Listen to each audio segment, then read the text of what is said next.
উনি এখানে আধ্যাত্মিক জগতে ভাবে এসে নবীর সুন্নতি লাঠি দিয়ে এটাকে বাউন্ডারি করে দিয়েছে। একদিন বয়ান করতেছিলেন, বয়ানের মাঝে হুজুর কেবলা, আগেকার হুজুর কেবলা জনাব আল-হাজর মাওলানা আজর সিদ্দিক সাহেব, যিনি পানির উপরে জায়নামাজ বিছিয়ে যিনি নামাজ আদায় করেছেন, জোরে সুবহানাল্লাহ। এখন নামাজের কিছু কথাবার্তা আলোচনা করছেন না আমার আগে বক্তা সারে কোথায় যিনি গেল, আমরা তো চলে গেছে, আমরা তো বড় মাপের আলেম, আমি ছোট মানুষ। এই যাই হোক, আল্লাহ বলি জায়নামাজ পানির উপরে বিছাইয়া তিনি নামাজ পড়েছেন, আলহামদুলিল্লাহ। কত আল্লাহ বলি হলে জায়নামাজ পানির উপরে বিছাইয়া তিনি নামাজ পড়তে পারেন। হ্যাঁ, এখানে এই কাজ করেছে শাহজালাল রহমতুল্লাহ আলাইহি, তার সাথীদের লইয়া গৌর গোবিন্দ, রাজা গৌর গোবিন্দর বিরুদ্ধে জিহাদ করেছেন। সুরমা নদীর বাড়িঘর কোনো কায়দা, কোনো কৌশল ছিল না। সেই কায়দা কৌশল করার জন্য সব রাস্তাঘাট, অলিগলি, সব খেলা নৌকা সব বন্ধ করে দিছে, যেন ওই কি এই মুসলমানদের ফকির যেন না আসতে পারে। শাহজালাল ফকির, তাদের কাছে ফকির, ফকির তারা তো বোঝে না, এর আরবি শব্দ ফকির অর্থাৎ জ্ঞানী, সুফি, সাধক, তাকে ফকির বলা হয়। যিনি কোরআন হাদিসের পারদর্শী তাকে ফকির বলা হয়, তাকে বৈজ্ঞানিক বলা হয়, আবিষ্কারক বলা হয়। তাদের আমাদের ভাষা হলো ফকির, গ্রাম্য ভাষা হলো ফকির। ফকির না, ফকির ফে কাফ ইয়ে হে, ফকির অর্থাৎ জ্ঞানী, এটা মুজাদ্দিদ যাকে বলা হয়। আসতে দিও না। গৌর গোবিন্দ খেলা বন্ধ করে দিয়েছে, রাস্তাঘাট বন্ধ করে দিয়েছে, পুলিশ বিডিআর যা তার সৈন্য সামন্ত আছে নদীর পাশ দিয়ে তারা দাঁড় করিয়ে দিয়েছে।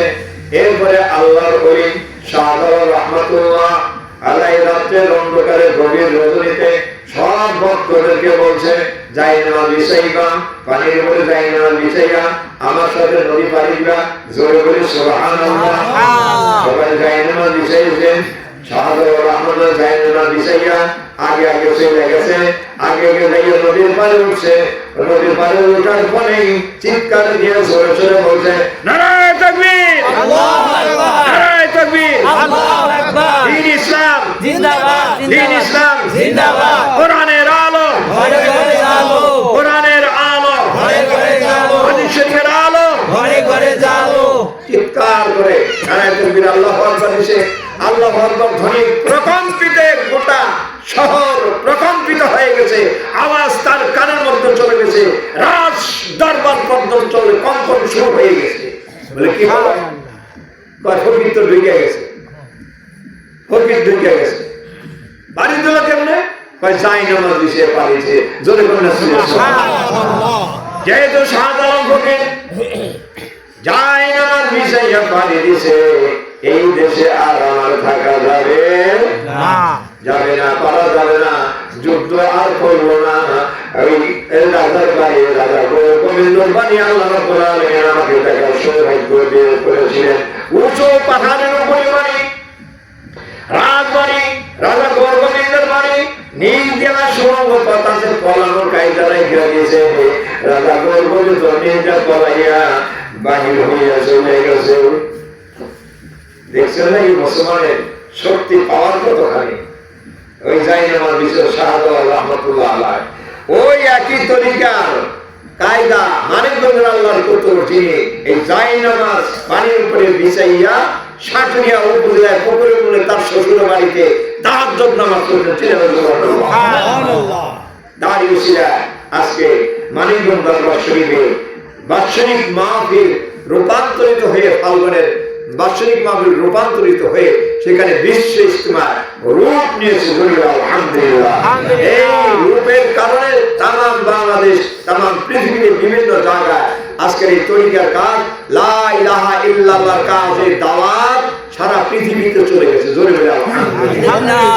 আমি আপনি হয়তো না যাইতে পারি, কাছে কাছে দেখা না যাইতে পারি, বহুত দূরে থেকে মানুষ আসে, তারা আগে থেকে প্রিপারেশন নেয়। তাবলীগ জামাত ভাইয়েরা যেমন বিশ্বাস করে যাবে, তো এর ঘাটতি আগে থেকে চাল ডাল টাকা পয়সা আরো লোকজন নিয়ে যাওয়া হবে, সবাইকে সংঘবদ্ধ করে গাড়ি ভাড়া করে 3 দিন আগে 2 দিন আগে দলবদ্ধভাবে তিনারা জায়গা মাঠে উপস্থিত হয়, সেখানে থাকে, বয়ান করতে শুনে তাদের ঈমান আকীদা সঠিক করে এবং আমল করে এবং এই দাওয়াত নিয়ে ট্রেনিং নিয়ে বিভিন্ন জামাত নিয়ে সারা পৃথিবীতে তারা এই কালেমা লা ইলাহা ইল্লাল্লাহ দাওয়াত দিতে থাকে। মানিকগঞ্জ দরবারের তরফ থেকে ওইভাবে জামাত যায় না, কিন্তু আমাদের পীর ভাই আলেম ওলামা যিনারা আছেন তিনারা যার যার এলাকার মধ্যে তারা এইভাবে ইসলামের খেদমত তিনারা কালেমার দাওয়াত দিতে আছেন। পথ ভোলা মানুষ আল্লাহ চেনে না, রসুল চেনে না, নামাজ বুঝে না, কোরআন শরীফ বুঝে না, তাদেরকে দাওয়াত, আস্তে কথা বলেন,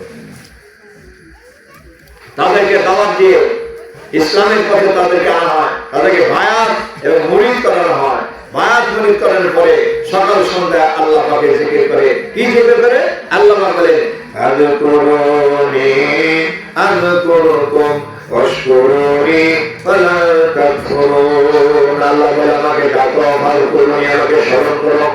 আলেম ওলামারা স্বাগত করে এই বিভিন্ন ব্যাখ্যা করে তো আলেম ওলামারা আযকুরুনি শব্দের অর্থ আমাকে স্মরণ করো, বাংলা কথা আমাকে ডাকো, আমার গ্রাম্য ভাষায় আমাকে ডাকো।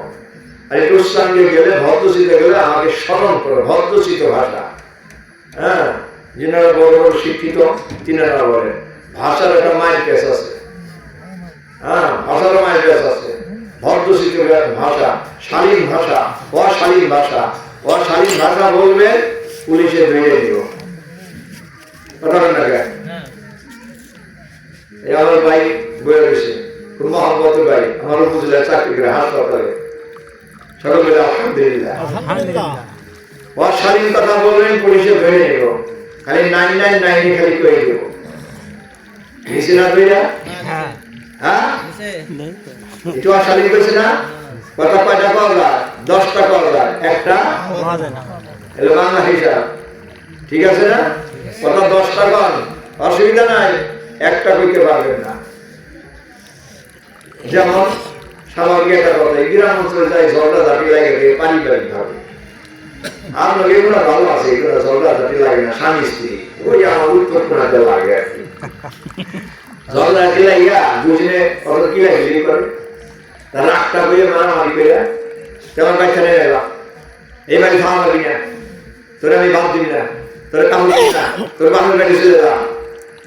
কত 22টা বইছে, বউ তালাক হবে না, হবে না, জেনে রেখে হবে না, বাপের বাড়ি চলে যা, তোরা খাইবে দিবি না, তোরা খোরাক দিবি না, ছাওয়া নিয়ে চলে যা, জন্মের মতো যাবি আর আসবি না, বউ তালাক হইব না। কথা বুঝাইতে পারছি? এগুলি কি দাবি কথা? কিন্তু যখনই একটা কথা কয়ে দিব, তোরা আমি রাহম না, তোরা বাইন তালাক দিয়ে দিলাম। যদি একটা কথা না, তোরে তালাক দিয়ে, তালাক উচ্চারণ করলে সে তালাক হয়েই যাবে।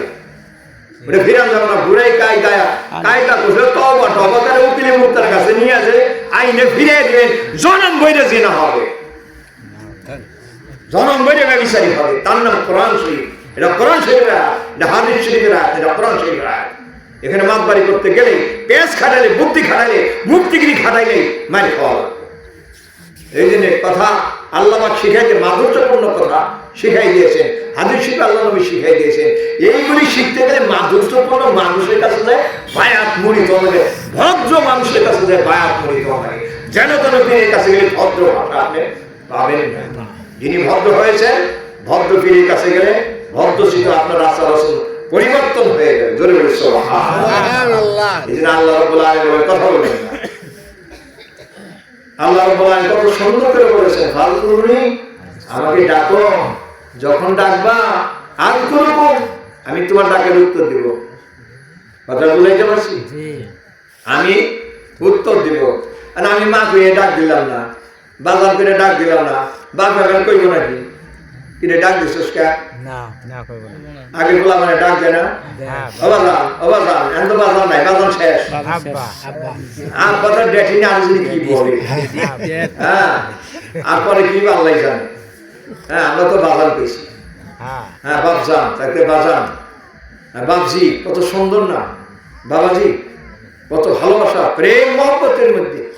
হ্যাঁ এগুলো ভুলে গেছে। তা বাবাকে ডাক দিলে, বাবাকে ডাক দিলে কি ডাকো কেন? আব্দুর রহিম কি হয়েছে, ডাকো কেন? ডাক দিলে না উত্তর আসবে, ডাক না দিলে উত্তর আসবে নাকি? আমার দোকানদার ভাই বসে হিরণ ভাই, ওনার দোকানে মাল সামলা দেখলে গর্ব যায়, মনটা বেরিয়ে যায়। আর কোন হিরণ ভাই আমার এই মাল গুলি দেন। হিরণ ভাই কোন তো লাগবো? হ্যাঁ ভাই কি দিতে, কি লাগবো ভাই, কি লাগবো তাই কর না কেন? অনেক গট করে 10-15-20টা আপনি গায়ে করে দেবো, বিয়ের সাজ যা সাজাবেন ওনার কাছে যাবেন সব দিয়ে দেবো। হিরণ ভাইকে ডাক তো দেওয়া লাগবো, আই ভাইকে ডাক তো দেওয়া লাগবো, আই ভাইকে ডাক দিবেন কি কি লাগবো, নাতির পুতির ধুতির কোনটা লাগবো পোশাক, তাই না? আই ভাই ভাই করে দিয়ে খাবো। আপনি ডাক দিবেন না, তাহলে কোনটা দিবেন? তো ডাক আর দিলে তার উত্তরটা পরে আসবে। আল্লাহকে আল্লাহ বলেন আমাকে ডাকো, আমি তোমার ডাকের উত্তর দিয়ে জোরে সুবহানাল্লাহ। এই যে ডাকে যে দিল বুঝাল আসল আসি এসব বুকটা আসিরা, আমাকে ডাকো। কোন সময় ডাকবা? জিজ্ঞাসা কি দেরি মিলে নাকি? না না না, সময় আছে না, দিন আছে না, তারিখ আছে না, কবে মিলে? শনিবার, শনিবারে মিলে। রাত 12টার সময় গিয়ে জিজ্ঞাসা পাইলে না, তো সময় আছে না? 8টায়, সকাল 8টায় তো শুরু হবো, সন্ধ্যা বন্ধ 8টা পর্যন্ত ধরে আমরা হাট চলবো। ডেট আছে, সপ্তাহে একদিন, তাহলে সবকিছু আপনি পাবেন। আপনি পরের দিনে এসে ঘুরবেন, আপনি সবকিছু পাইবেন নাকি? পাবেন না তো, এটা নিয়ম না তো। আল্লাহ পাকেরও নিয়ম করে দিছে 24 ঘন্টা আমার, আমি দিছি দিন রাত, আমি দিছি 24 ঘন্টা তোমার জন্য না, তোমার জন্য আমি নির্ধারণ করলাম বীর গুতল আসল সকাল সন্ধ্যায় আমার জিকির। আমার ভাই অফিসার মানুষ হাসপাতালে ডিউটির মানুষের খেদমত করে, উনি রাত 12টার সময় গেল না সকাল 9টায় 4টা পর্যন্ত ওনার ডিউটি। এই পরামর্শ গেল ওনার কাছে ওষুধ করতে পাওয়া যায়। হ্যাঁ এই কারণে সময় নির্ধারণ করে দিছে। আমাকে যদি পাইতে চাও, আমাকে লাভ করতে চাও, তাহলে সকাল সন্ধ্যা চোখ খুব বন্ধ করে বসো, জোরে বলে সুবহানাল্লাহ। চাইয়াছে আল্লাহর বন্ধ দেব না, চোখ একদিন এমনি বন্ধ হয়ে যাবে।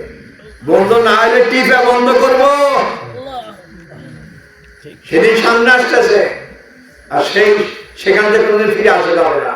আল্লাহ বলে ইদা জা আজাল লা ইস্তাখিরুনা সাআতা ওয়া লা ইস্তাকদিমুন। যখন আসবে 1 মিনিট আগে আসবে না, 1 মিনিট পরে আসবে না, সময় মতো তোমার ধরিয়া নিয়ে যাবে। ও পর্দার আড়ালে মা বোনেরা ভাইরা, ওই সময় চোখ যদি বড় বড় থাকে, আপন জনেরা কি করে চোখ নালে টাইয়া টাইয়া ঢাকিয়া দেয়। কারণ চোখ হয়তো নাও ডাকতে পারে, কিন্তু বড় চোখ থাকলে এমন চোখ আছে যে চোখটা কিভাবে বন্ধ হয় না, ওই চোখটা কিভাবে বন্ধনা বন্ধ করার চেষ্টা করিয়ে দেয়। লা ইলাহা ইল্লাল্লাহু মুহাম্মাদুর রাসূলুল্লাহ। এই জিকির করতে গেলে ভাই নিজের বুদ্ধির মতো যেটুকু আল্লাহকে পাওয়া যাবে না। একজন যিনি আল্লাহকে পাইছেন, তার বুদ্ধির মতো নিজের জীবনটাকে যদি চালান, তাহলে আপনার কাজ হবে, আপনি পাইবেন। নিজের বুদ্ধির মতন চালাইয়া আল্লাহ কেউ কোনদিন পাই নাই, আর পারো না। এই জন্য একজন যিনি আল্লাহ পাইছেন, আল্লাহ রসুলকে পাইছেন, একে বলা আল্লাহ কোরআনের ভাষায় বলা হয় তোমরা সাদেক ব্যক্তির সাথে মহব্বত করো, তাই অনুকরণ করো,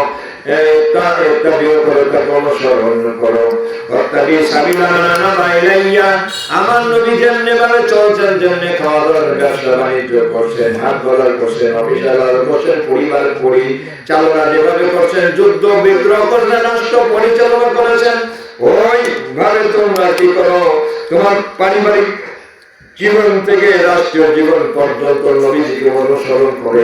আল্লাহ রাব্বুল আলামিন বলেন, ইন্নী কুনতুম তুহিব্বুনাল্লাহ ফাত্তাবিউনি ইউহিব্বুকুমুল্লাহ ওয়া ইয়াগফির লাকুম যুনুবাকুম ওয়াল্লাহু গফুরুর রাহিম। আল্লাহ রাব্বুল আলামিন বলেন, যদি তোমরা আল্লাহকে ভালোবাসতে চাও, তাহলে কি করো, আমার নবীকে, আমার বন্ধুকে তোমরা ভালোবাসো। তাত্তাবিউনি মানে অনুসরণ করো। ফাত্তাবিনি মানে আমার নবীকে ভালোবাসো, তিনি যেভাবে যা করছেন সেইগুলো অনুকরণ করো, তাহলে আমি আল্লাহকে ভালোবাসা হয়ে যাবে। বলি সুবহানাল্লাহ। আরে আমি আল্লাহকে তখন এক বলিয়া মনে প্রাণে স্বীকার করবেন, চাহে